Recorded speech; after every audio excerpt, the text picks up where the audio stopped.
Olá, bem-vindos a mais um estudo do Evangelho segundo o Espiritismo. Estamos no capítulo 28, Coletânea de Preces Espíritas, capítulo destinado às diversas preces dispostas por Kardec de acordo com os temas elaborados na obra. Estamos no quinto estudo deste capítulo porque estamos passando prece por prece nos prefácios escritos por Kardec e depois nos modelos de prece, em que já aprendemos que não devem ser seguidos à risca, mas sim conforme a necessidade de cada um e por suas próprias palavras, não tendo, portanto, um ritual específico, nem a repetição das palavras conforme aqui estão. Já passamos por diversos tipos de prece para afastar os maus espíritos, iniciando com o Pai Nosso, comentando sobre a importância da sintonia, da vibração, de como devemos preservar o ambiente da nossa residência, a nossa casa mental, para que não tenhamos a convivência com maus espíritos. E para isso precisamos reduzir as nossas imperfeições, lutar contra elas, bem como adquirir essa preservação do ambiente pelo cultivo da oração, das boas atitudes e da caridade. Prosseguindo, portanto, hoje, em mais uma oração a ser analisada, Kardec nos traz a ação de graças pela vitória alcançada sobre uma tentação. Ele ensinou, nas preces anteriores, como os espíritos guardiães e os espíritos protetores nos auxiliam nas lutas diárias, especialmente contra as nossas más inclinações. E aqui ele traz uma oração de agradecimento. Como sempre fazemos ao final de cada estudo, buscamos agradecer às entidades, aos guias, aos espíritos protetores, pela assistência dada, pelo auxílio nos momentos de dificuldade, de provação, de expiação. E aqui Kardec traz, então, uma prece, agradecendo pela vitória de termos resistido a uma tentação. Estudamos que a tentação pode ser por uma influência de um espírito imperfeito, de um espírito mau, mas também pelo alimento que está na nossa própria imperfeição. Então, resistir à sugestão do mal, que ele chama inclusive de sedução, é um dever de todo cristão.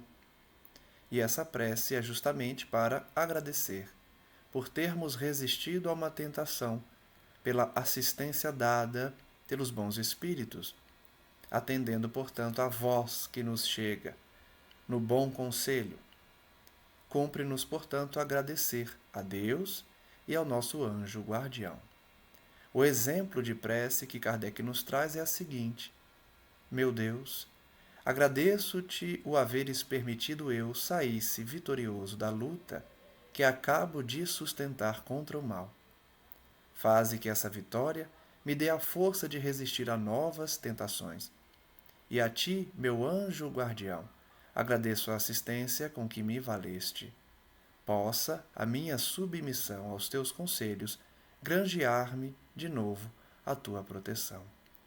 Vejam que o importante nessa oração de agradecimento é reconhecer a grandeza do Pai, ficarmos alegres pelo esforço de resistirmos à tentação, porque é uma vitória contra o mal, contra a insistência dos maus, e que essa vitória sirva de exemplo, de precedente, de força nova, a fim de que resistamos a outras tentações.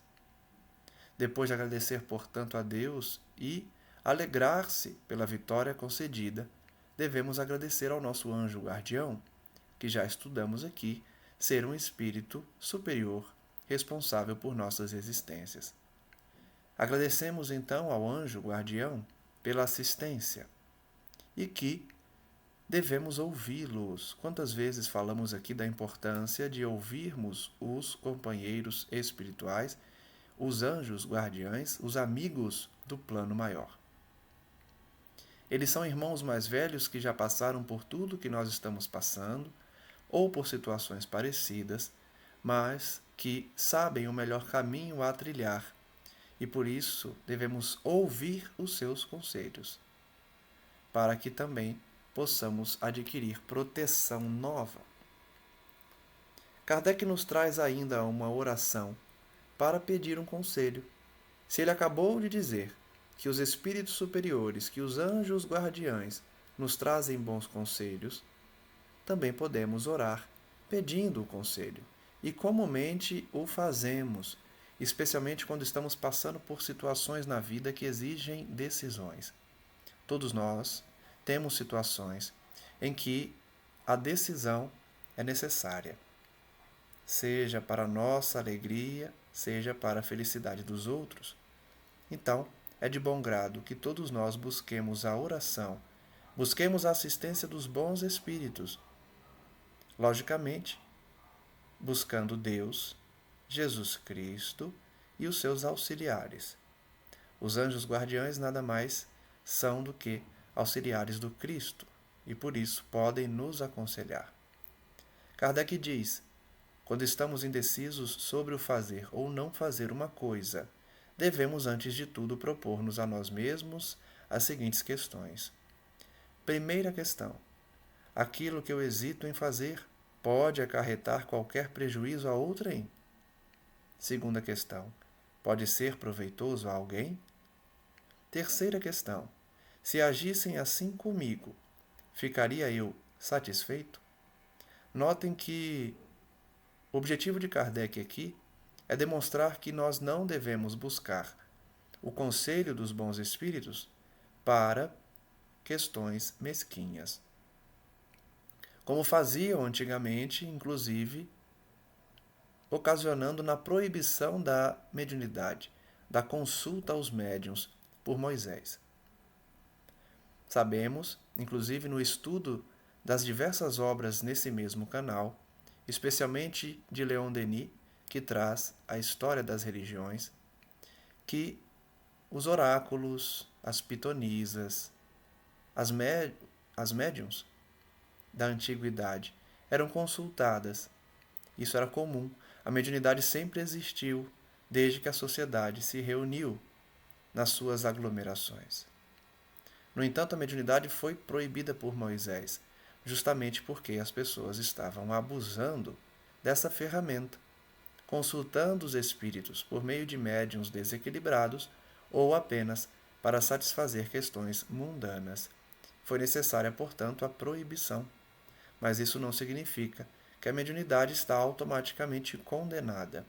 O bom uso dela, ou seja, o uso da mediunidade para o bem, para buscar soluções de problemas sérios, de problemas reais, de problemas que dizem questão à nossa vida e a daqueles que temos boa intenção, sendo um pedido justo, não há porquê evitá-lo ou proibi-lo. Por isso, Kardec traz esse filtro de 3 perguntas para que a nossa consulta, que o nosso pedido de conselho, não seja apenas para satisfazer uma curiosidade vã ou para fazer o mal a alguém. Antes de consultar os espíritos, portanto, é necessário o seguinte filtro: perguntar se o que vamos pedir pode causar mal a alguém, ou se pode ser proveitoso a alguém, ou se alguém estivesse buscando essa mesma consulta para mim, se seria proveitoso, se eu ficaria satisfeito, que nada mais é do que fazer ao outro o que nós desejamos que eles nos façam. Kardec então diz: se o que pensamos fazer somente a nós nos interessa, lícito nos é pesar as vantagens e os inconvenientes pessoais que nos possam advir. Se interessa a outrem, E se resultando em bem para um redundará em mal para outro, cumpre igualmente pesemos a soma de bem ou de mal que se produzirá para nos decidirmos a agir ou abster-nos. Kardec então está fazendo o simples exercício de pesar numa balança se compensa ou não consultar os espíritos por um conselho que possa fazer mal a alguém ou que não traga qualquer fruto, qualquer ação caridosa. E para descobrir se o nosso interesse é ou não rasteiro, basta analisarmos se esse interesse é apenas nosso e se traz inconvenientes para nós ou para os outros. Também devemos analisar se essa consulta pode trazer um bem para alguém, mas ao mesmo tempo redundar em mal para outra pessoa. Por isso, basta pesar. Pesar a soma de bem ou de mal que se produzirá. Como numa equação matemática, faça-se a soma e, pelo resultado, verifica-se se compensa ou não consultar os espíritos. Enfim, mesmo em se tratando das melhores coisas, importa ainda consideremos a oportunidade e as circunstâncias concomitantes, porquanto uma coisa boa em si mesma pode dar maus resultados em mãos inábeis, se não for conduzida com prudência e circunspecção. Vejam que Kardec demonstra que após passar pelo filtro das perguntas, se traz proveito, se traz mal para alguém, se eu ficaria satisfeito, se passar por esses filtros e, depois de fazer a equação matemática e chegar a um resultado que só traz coisas boas, mesmo assim nós devemos nos perguntar: será que isso é oportuno? Será que isso é conivente? Mesmo que faça o bem para todos, será que realmente é necessário pedir esse conselho? Porque uma coisa boa, em si mesma, pode dar maus frutos se for conduzida por mãos sem habilidade para isso. Então, a prudência, a análise de cada caso, de cada situação, essa sabedoria é necessária antes de decidirmos pela consulta, pelo conselho solicitado. Uma forma boa de se verificar a conivência de um pedido é se ele traz como objetivo final a caridade ou não. Se o objetivo é praticar a caridade, certamente o pedido de conselho é um pedido justo, porque, como já estudamos, somente os pedidos justos são atendidos.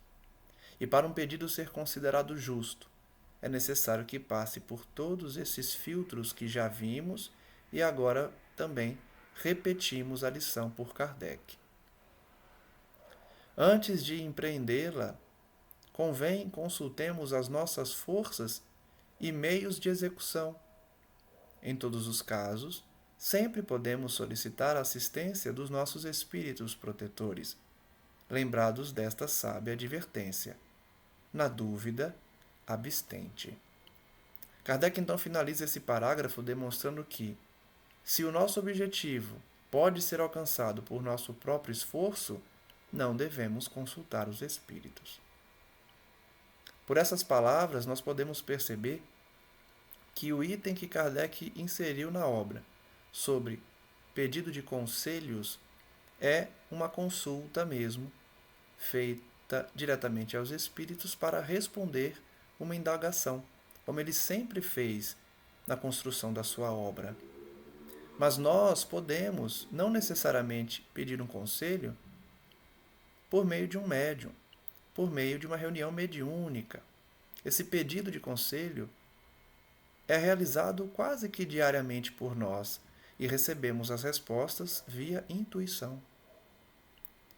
Podemos orar, portanto, pedindo a resolução de um problema, e se depende de uma decisão, pedir à espiritualidade que nos ajude a decidir. Não é necessário consultar um médium, buscar uma reunião mediúnica para isso. A consulta feita pelo pensamento aos nossos anjos guardiães e aos nossos espíritos protetores pode ser feita a qualquer tempo, em qualquer lugar, bastando a concentração, um clima propício no sentido de resguardo da pessoa, de colocar-se num lugar tranquilo para poder se concentrar e pedir um conselho dos amigos espirituais. Inclusive, isso é muito sadio e evita muitas dores, porque, como nós também já estudamos, muitas das nossas dores são fruto da nossa própria imprevidência. Imprevidência essa decorrente da ausência de oração, da ausência de aconselhamento dos bons espíritos. Pela sintonia, pela intuição.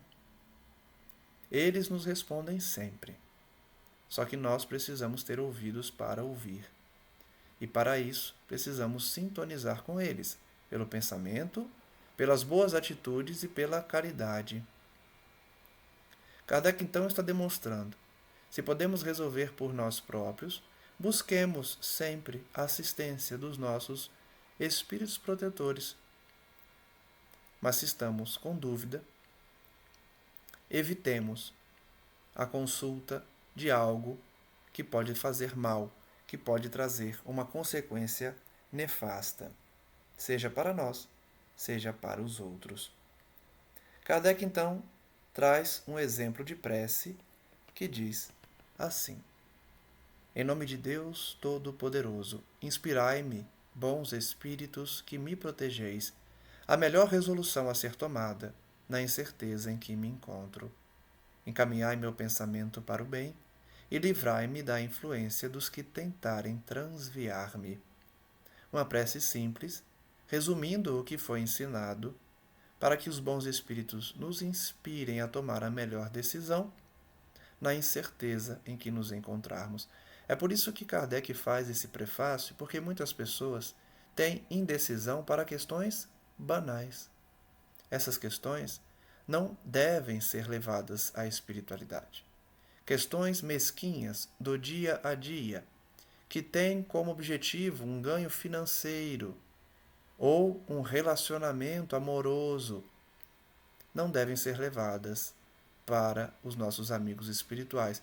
É lógico que, se nós estamos indecisos para tomar uma decisão no nosso trabalho, na nossa profissão, e isso trará consequências financeiras, não tem problema. Vai muito da intimidade mesmo que a pessoa tem com o seu guia, com o seu espírito amigo. Nós podemos, de fato, dialogar com ele sobre tudo, sobre qualquer assunto, pedir aconselhamento sobre qualquer assunto.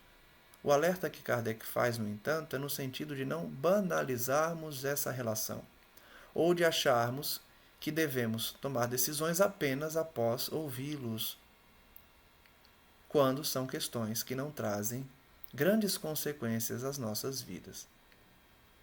O pedido de Kardec aqui é priorizarmos a consulta dos amigos espirituais para questões sérias, preocupação que ele sempre teve durante a sua existência, especialmente quando decidiu por investigar as questões do espírito. Imitemos, portanto, Kardec nesse sentido, buscando os amigos espirituais para questões que realmente eles podem contribuir, e não para questões que nós próprios podemos decidir sem maiores consequências. O pedido, portanto, é que esses amigos encaminhem o nosso pensamento para o bem e, ao mesmo tempo, afastem a influência dos maus espíritos.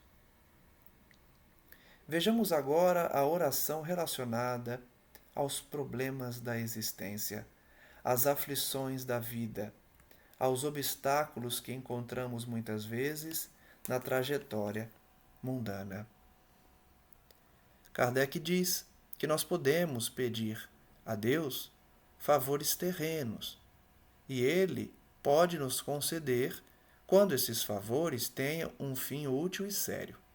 De novo, ele destaca a seriedade do diálogo com Deus, de buscarmos Deus para satisfazer questões pessoais, questões terrenas.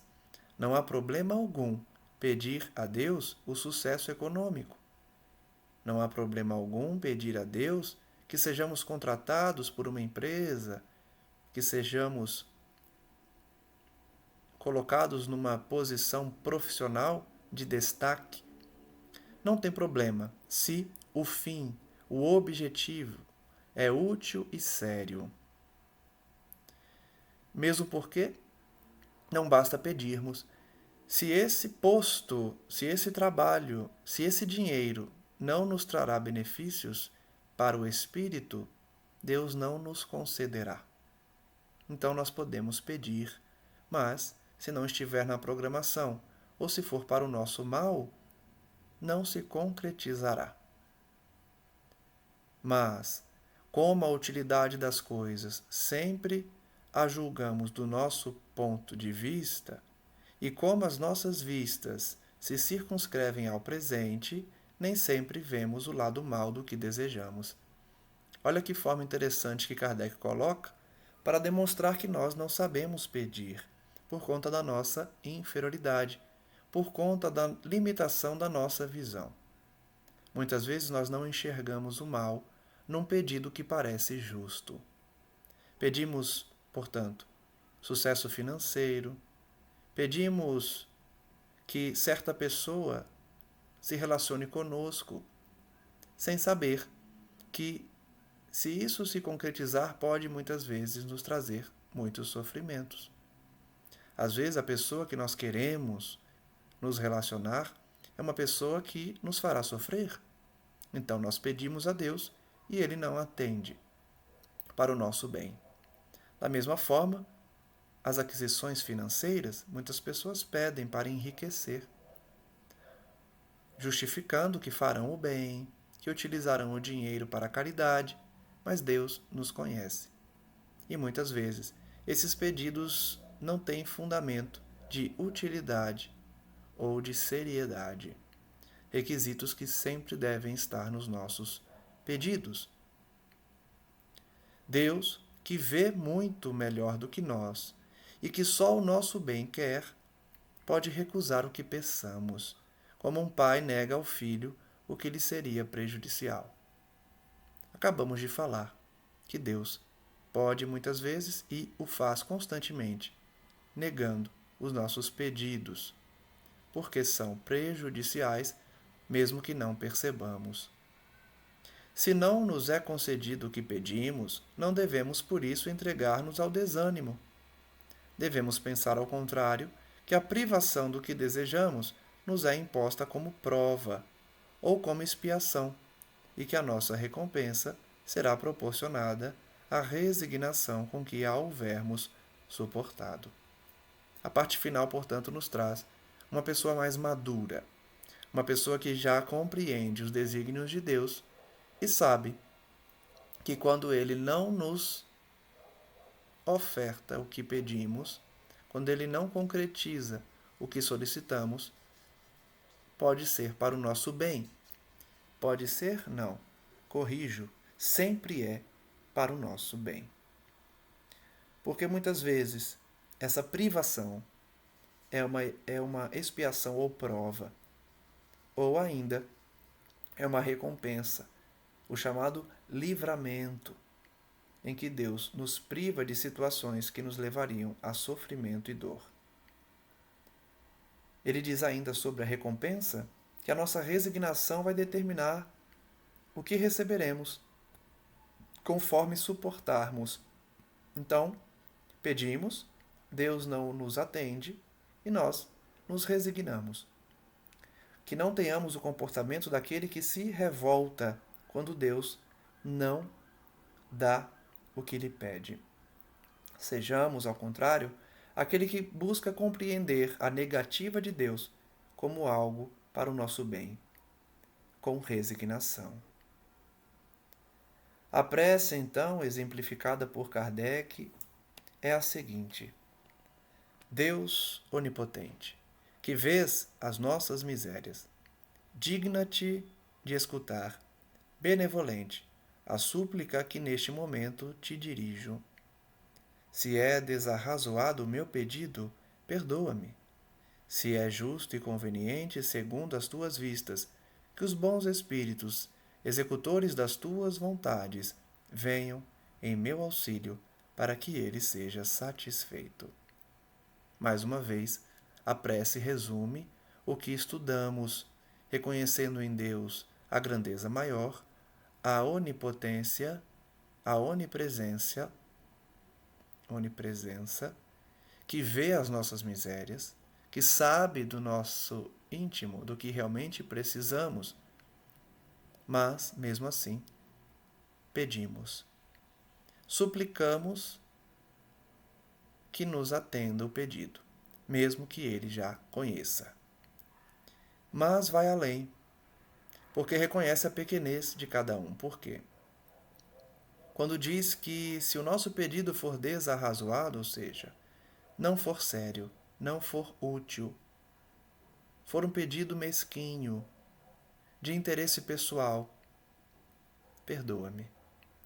E diz apenas isso: perdoa-me, Senhor, se o meu pedido não convém. Se o meu pedido é decorrente da minha inferioridade, perdoa-me. Mas se o meu pedido é justo, conveniente, segundo as tuas vistas, olha o reconhecimento a Deus, que os orgulhosos e os vaidosos não têm. Que os bons espíritos venham em meu auxílio para que tal pedido seja satisfeito. Uma boa métrica para saber se um pedido é justo ou não é analisar se uma mãe pediria tal coisa ao seu filho, porque sabemos que pedidos de mães geralmente são decorrentes de sacrifício pessoal, tornando esse pedido um pedido justo, porque visa o bem do outro exclusivamente. É um pedido que não pensa em nenhum momento em si mesmo, e por isso é um pedido que atinge os requisitos que nós vimos.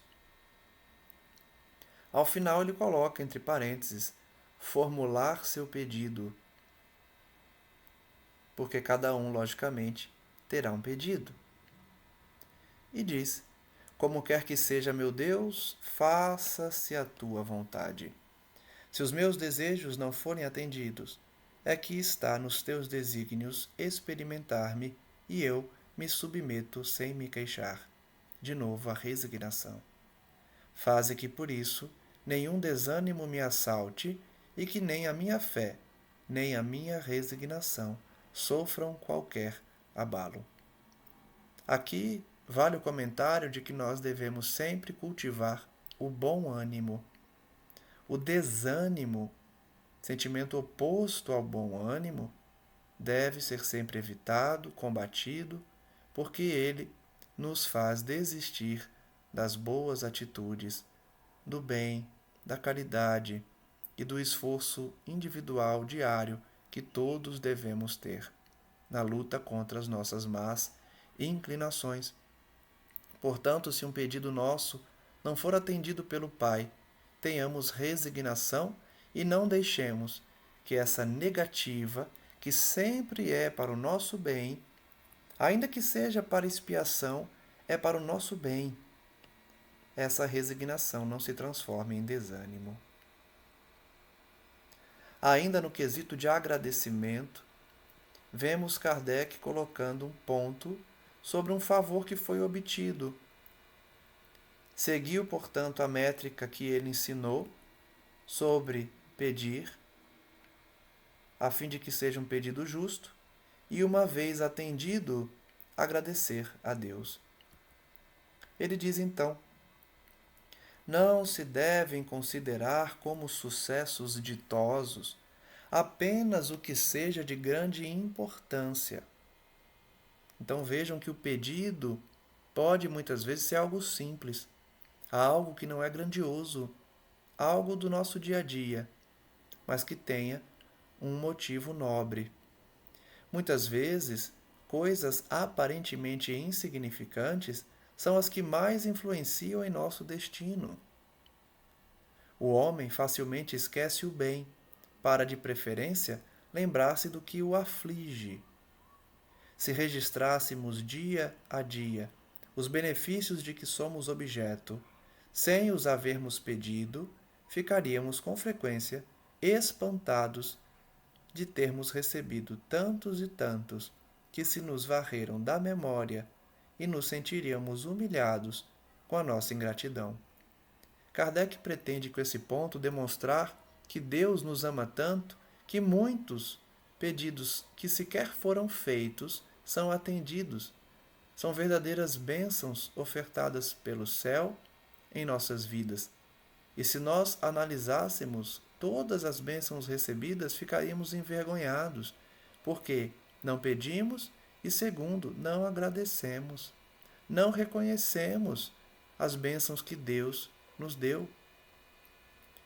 Porque Kardec destaca que geralmente a gente só percebe o mal, só percebe o que nos aflige e não o que nos livra do mal.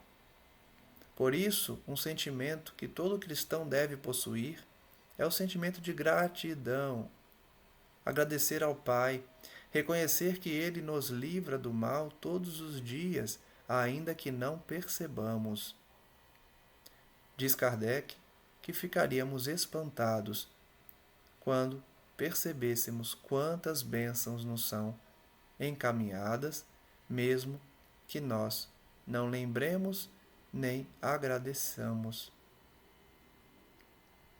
Todas as noites, ao elevarmos a Deus a nossa alma, devemos recordar em nosso íntimo os favores que Ele nos fez durante o dia e agradecer-lhes.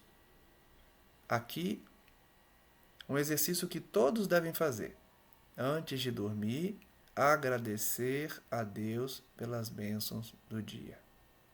Como eu disse, o sentimento de gratidão é um sentimento obrigatório a todo cristão, porque reconhece a grandeza do Pai e, além disso, a sua misericórdia infinita, que nos abençoa mesmo que não mereçamos.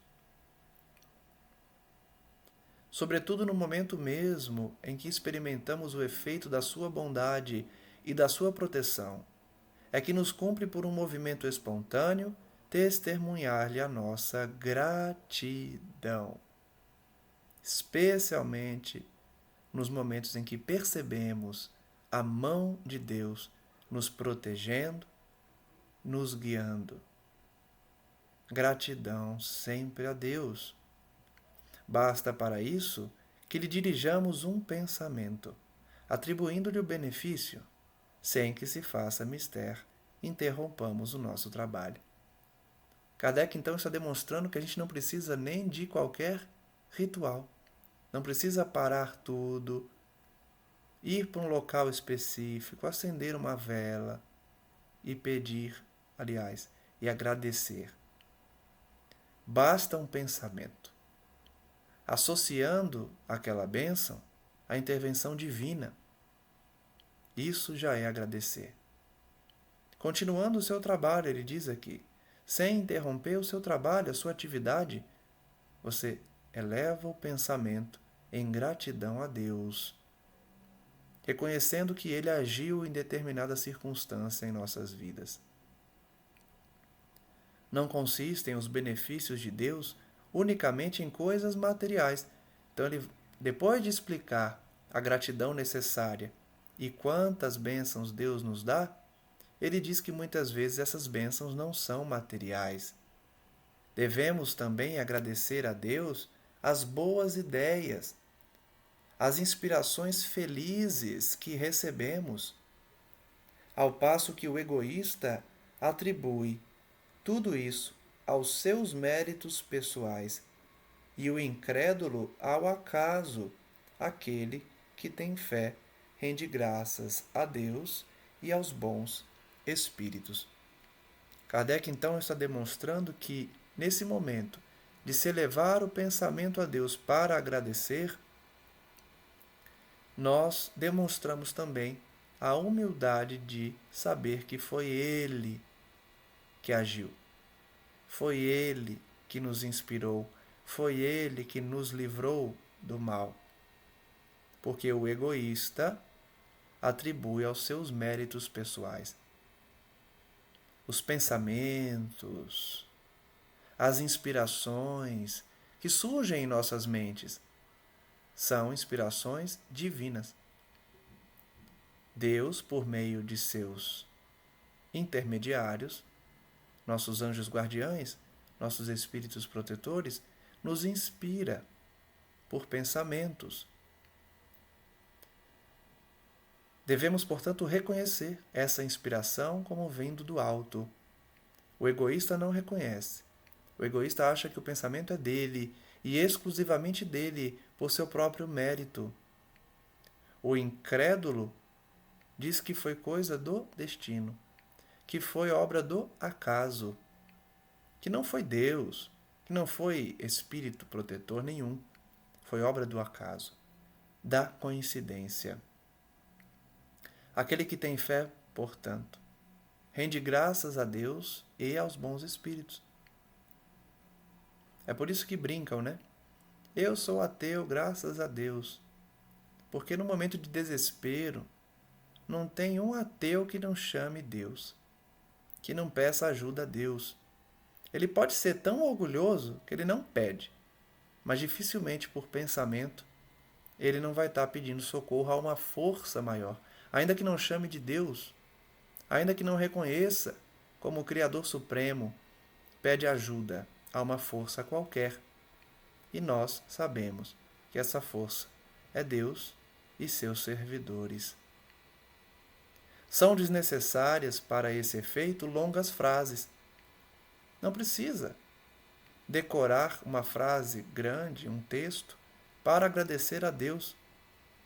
Basta: obrigado, meu Deus, pelo bom pensamento que me foi inspirado. Quando a gente recebe uma resposta, quando a gente encontra a solução de um problema, agradecer pela inspiração, agradecer pelo caminho apontado. Essa frase diz mais do que muitas palavras, um simples agradecimento pelo pensamento e pela inspiração. O impulso espontâneo, que nos faz atribuir a Deus o que de bom nos sucede, dá testemunho de um ato de reconhecimento e de humildade, que nos granjeia a simpatia dos bons espíritos. Vejam que de novo esse tema surge: simpatia, sintonia, como os bons espíritos se aproximam de nós, espíritos familiares, espíritos amigos, espíritos superiores mesmo, que veem as nossas atitudes e simpatizam conosco.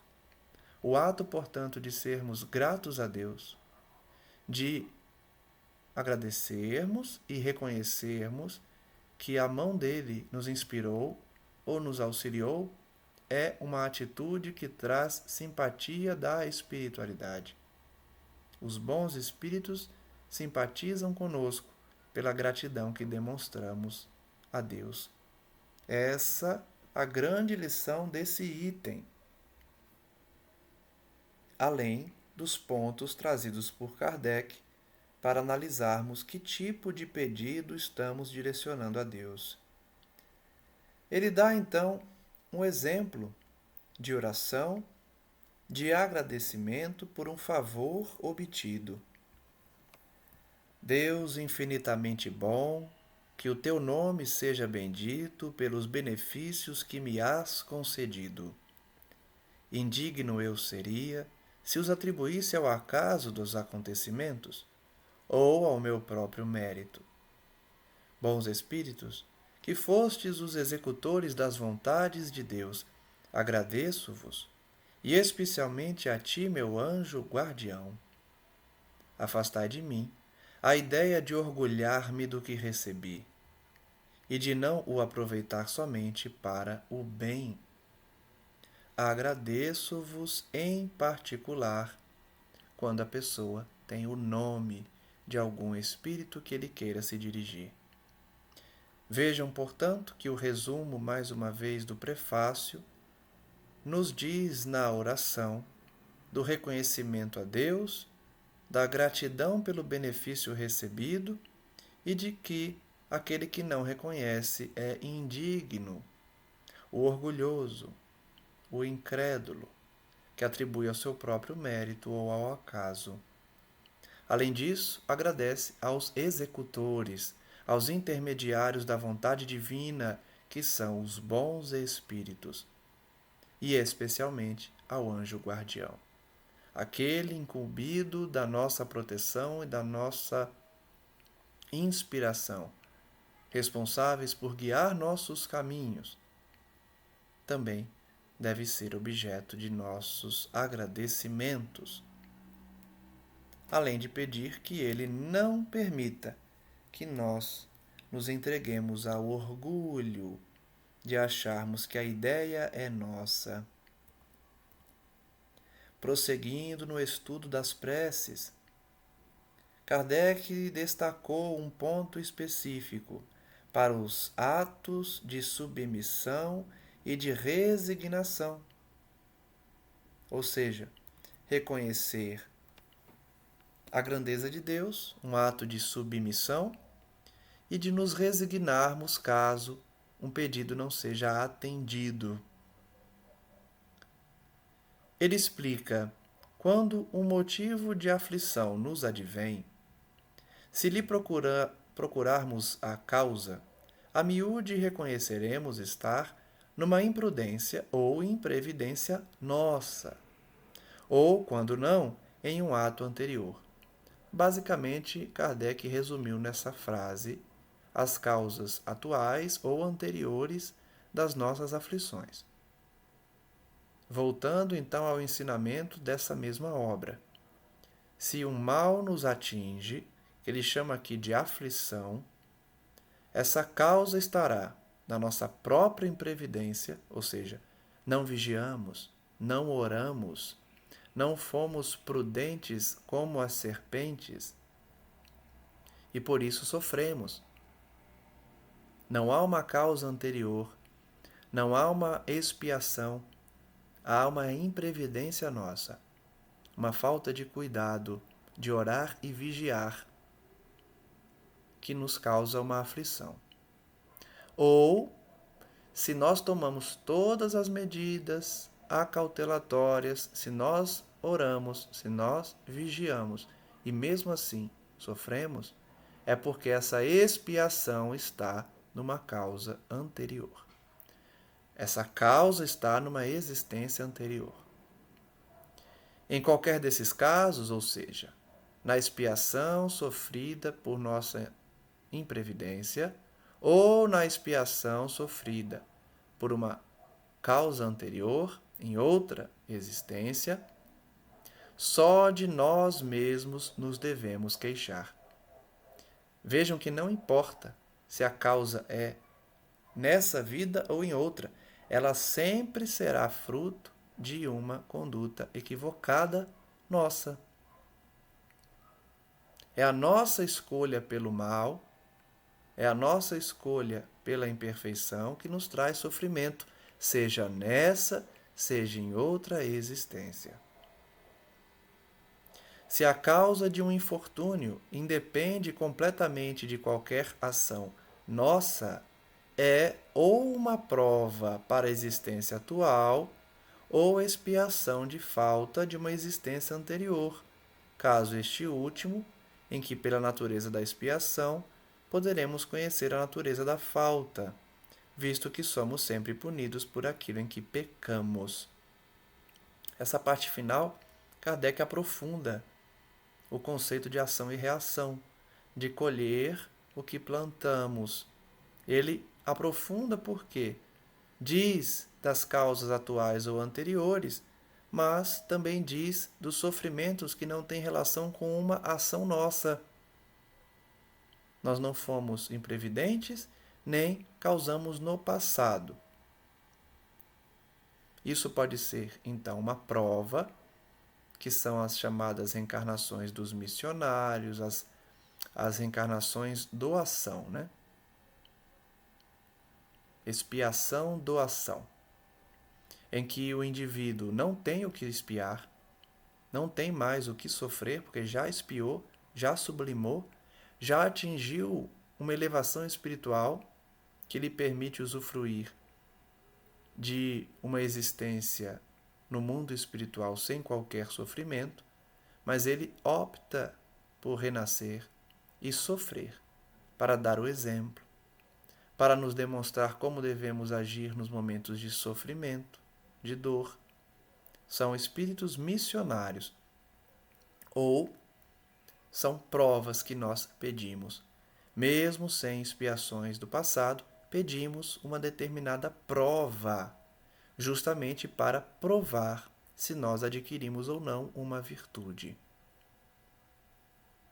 Kardec ainda explica que a expiação que nós estamos sofrendo sem identificar a causa pode ser de uma conduta, de uma existência anterior e, por consequência, nós conseguimos apontar a natureza dessa falta. Se estamos com um problema na visão, podemos concluir, se a causa não está nessa existência, que agimos mal pelo olhar, que fizemos más escolhas envolvidos na visão e agora expiamos uma falta cometida numa existência anterior, porque, como diz Kardec no final, todos nós responderemos por nossas faltas. Ele prossegue: no que nos aflige, só vemos em geral o presente. O ser humano é assim. Quando sofremos, só enxergamos o agora. E é por isso que as grandes obsessões duram muitos séculos, muitas vezes. Porque o perseguidor só enxerga o agora, a sua condição de vítima. Se sente uma vítima e por isso persegue. Mas quando é esclarecido, verifica que antes de ser vítima ele foi algoz. Mas enquanto não desperta, só vê o presente e não as consequências ulteriores favoráveis que possa ter a nossa aflição. Então eu dei o exemplo do perseguidor, mas Kardec está tratando aqui do sofredor. Aquele que sofre, muitas vezes só vê o agora, o presente, e reclama. Mas o espírita, o cristão, que sabe do porquê da expiação e da função da dor, que nós já estudamos aqui por diversas vezes, especialmente em Leon Denis, mais uma vez, que traz capítulos específicos sobre a função da dor.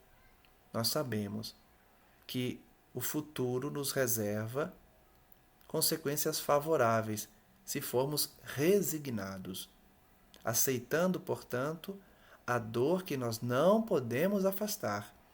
E que fique claro mais uma vez, eu faço questão de sempre comentar isso quando o tema é dor, expiação. O Espiritismo não tem adoração pela dor. O fato é que nós compreendemos a função da dor que nós não conseguimos afastar, da dor que, por mais que nos esforcemos, temos que passar. É essa dor que deve ser passada com resignação. A dor que nós podemos afastar deve ser afastada. Não há mal nenhum nisso. Especialmente nos outros.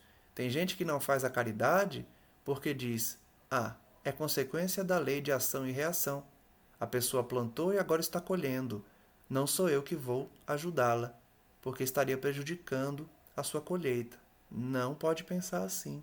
Isso é falta de estudo e falta de compaixão também, falta de misericórdia. A dor que ninguém consegue afastar é que deve ser sofrida com resignação. Então, são essas consequências favoráveis que Kardec diz aqui que a gente colhe da expiação. Muitas vezes, o bem é a consequência de um mal passageiro, como a cura de uma enfermidade é o resultado dos mais dolorosos, A cura de uma enfermidade é o resultado dos meios dolorosos que se empregaram para combatê-la. Ele está falando que muitas vezes uma doença, para ser curada, precisa da dor do tratamento médico. É comum o remédio trazer dor, mas trará a cura. Em todos os casos, devemos submeter-nos à vontade de Deus, suportar com coragem as tribulações da vida, se queremos que elas nos sejam levadas em conta e que se nos possam aplicar essas palavras do Cristo: bem-aventurados os que sofrem. Repito então que o sofrimento é aquele que nós não conseguimos evitar, ou o sofrimento doação. O sofrimento que até pode ser evitado, mas a pessoa passa para dar o exemplo, para resguardar alguém de um mal maior, para se sacrificar em favor do outro.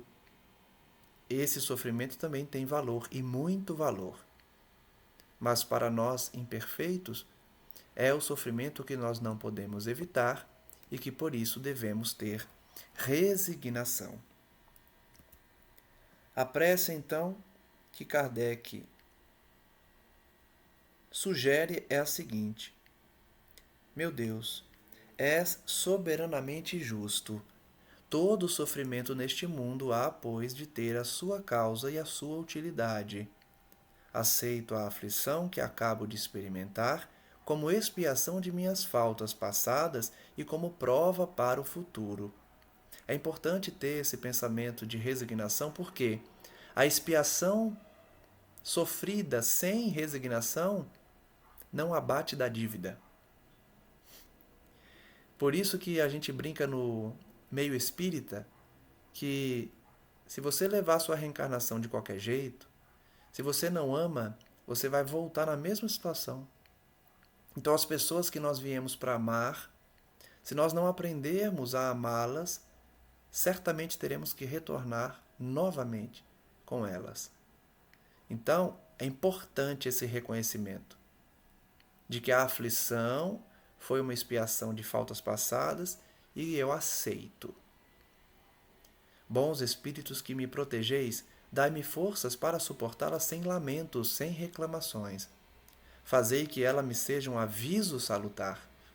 Olha a função da dor como aviso, como admoestação, como advertência. A dor como advertência, cuidado. Que me acresça a experiência, que abata em mim o orgulho. Quantas dores são para abater o orgulho? O egoísmo, a ambição, a tola vaidade, e que contribua assim para o meu adiantamento.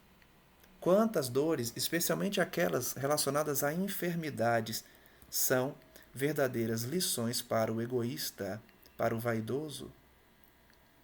Kardec ainda traz mais duas orações. Sinto, ó meu Deus, necessidade de te pedir me dês forças para suportar as provações que te aprouve destinar-me. Aceitação, resignação. Permite que a luz se faça bastante viva em meu espírito, para que eu aprecie toda a extensão de um amor que me aflige porque me quer salvar. Olha que linguagem poética, reconhecendo a grandeza de Deus, reconhecendo que a lei de ação e reação tem sua função, que está no amor de Deus. Muita gente não consegue entender isso. Como pode dizer que Deus ama fazendo sofrer? Porque o sofrimento muitas vezes é aprendizado, se não todas as vezes. Há aprendizado, a criança, na sua fase de aprendizado, sofre também. Na sua fase de educação, principalmente, sofre. Castigos muitas vezes, porque é rebelde. O mesmo se dá com a lei divina. Então, esse amor que visa nos salvar pode sim, muitas vezes, nos trazer aflições. Submeto-me resignado. Resignação. Ó, meu Deus! Mas a criatura é tão fraca que temos sucumbir. Então, mesmo sendo resignado, peçamos força para Deus que nos ampare. Não me abandone, Senhor, que sem ti nada posso. E para finalizar, uma última prece sugerida por Kardec. A ti dirigi o meu olhar, ó Eterno, e me senti fortalecido. Eis a minha força, não me abandones. Ó meu Deus, sinto-me esmagado sob o peso das minhas iniquidades. Ajuda-me. Conheces a fraqueza da minha carne? Não desvies de mim o teu olhar. Ardente sede me devora, faze brotar a fonte da água viva onde eu me dê sedente.